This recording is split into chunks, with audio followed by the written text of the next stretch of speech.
the real problem is, it's not that the government should be getting involved with the censorship. The government should be getting involved with the financing. Yeah. I mean, it's criminal that we're looking at a medium that the youth is completely engaged in. I mean, absolutely attracted to. And yet, if I go out and try to get financing for a game that says, I'm going to teach 5-year-olds physics, and I can prove it to you. I'm going to teach 5-year-olds or 3-year-olds how to read faster. Maybe that's pushing it. But there's all of these possibilities. And this is a medium that's not a human teacher. This is a medium that what we do in games is we, as game designers, is we teach the user, right? So we're actually kind of masters at making the user learn something. And if we don't do that well, we fail, right? So we're actually doing this. Meanwhile, the kids are watching MTV, watching whatever, you know, a very fast-moving media landscape around them. And then they go into the school and they have a textbook that they're trying to concentrate on. Well, that system is failing. It's failing miserably. And living in Berkeley, you know, Oakland's high school dropout rate is 50%. I mean, it's just absurdly failing. But the cures for this are all around us, and yet the government does nothing to actually stimulate the cause. The states do nothing. So there's no tax breaks. That's unfair. They funded America's Army. Well, there you go. You see, great point. So if I wanted to build a game that made someone a better sharpshooter with the right mil-spec weapon, I can get that financing. If I want to make a game that has better AI enemies that are simulating supposed Al-Qaeda tactics, I can get that financing today. But if I want to teach a kid how to read, I'm in trouble, and I'm probably have a losing business plan. And that, I think, is beyond a shame. I think it's actually criminal, you know, culturally criminal. So you took that actually exactly where I was going to take okay. you, so thank you. Is there anybody have a response to that before we throw it out to the audience?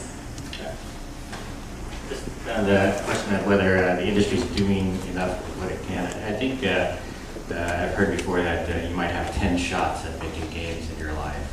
You know, if it takes 2 to 3 years to make these games, especially you know, the bigger budget ones.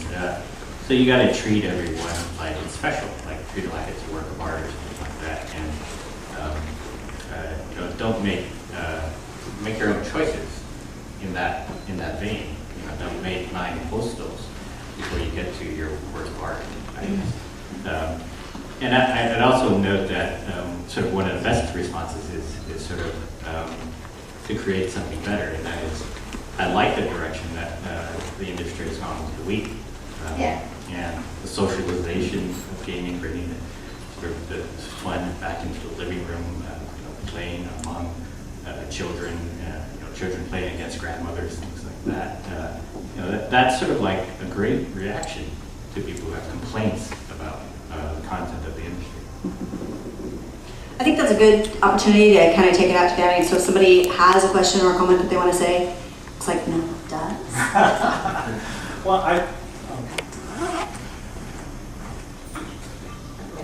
as somebody, you know, in that, you know, definitely of age by the time the SAP came along. Just actually for Spencer, I just want to say I've been in the industry almost 30 years, and one of the things that happened is when my daughter was 10, she saw me playing Diablo 2, and not wanting to be critical, I let her watch, and I talked to her about it, and she said, well, can I play, Dad? And so, oh, all right, let's go through all this, and I talked her through it, and I thought it was really good for her to kind of fight internal demons. She was always very shy, and it seemed like a way to help overcome some of that. And one day, you know, she'd been playing for a while. I was in the other room. I come by and I see her, you know, pounding, you know, the mouse, saying, "Die, die, die!"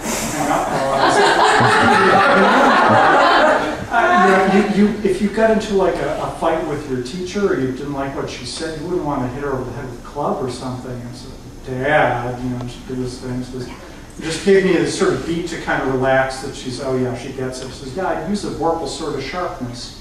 And the point is, if you raise the kids with this right from the beginning, they do get it. I mean, I love what you had Henry Jenkins saying, because it was just so wonderfully rational and commonsensical, and I can say firsthand it really works. And I mean, now she's in college studying writing and art, and probably tellingly abnormal psychology, but at least she's not going out there actually committing accidents. So I just want to reassure you.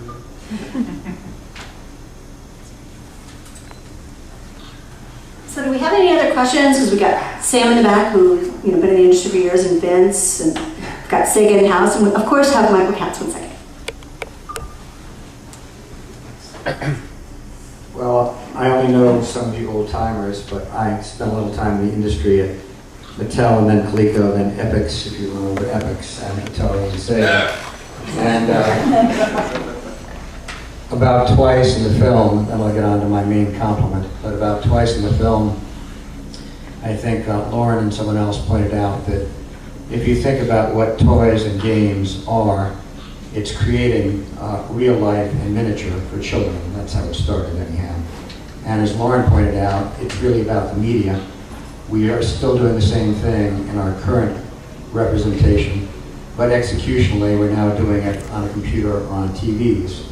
And we're allowing children, instead of pushing around a fire engine or a race car or a girl playing with a doll, they're able to put themselves in the action.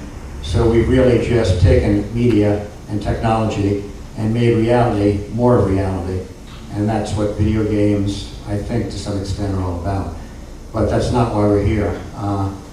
When Elizabeth and Randy Gordon called me and said, you're invited, why don't you come?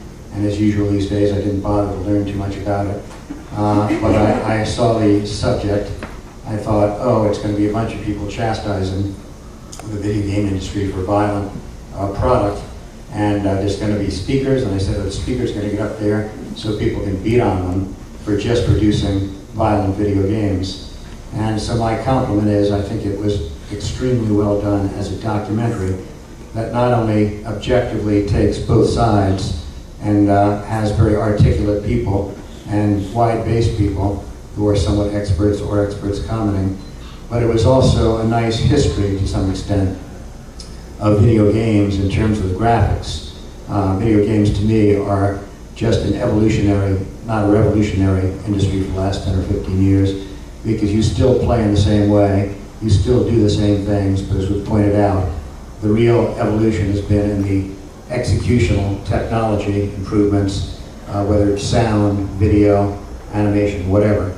So your film, I think, objectively, to the point of moral combat, addresses the issues fairly if someone doesn't know them or wants them expressed, but more so, it actually educates people in a very interesting way on the at least visual history of video games, and does make the point that it's a lot more than just violent games. When I was at Epix back in 1982, I went over to Budapest to address about 300 programmers who were trying to get interest in America in the video games they were developing. And one of the questions they wanted me to address was, why aren't our games selling in America? And being somewhat familiar with their Bambi-like, as in Disney, Bambi, kid-friendly, good-feeling approach, it made them feel good. To some extent, the government didn't let them in those days do any other kinds of games, but anyone who knew the industry would immediately be able to say to them, well, two things are missing, and that's why your games aren't making in America: violence and action. So thinking back to that, I think you've done a very good piece of work, and a very interesting piece of work.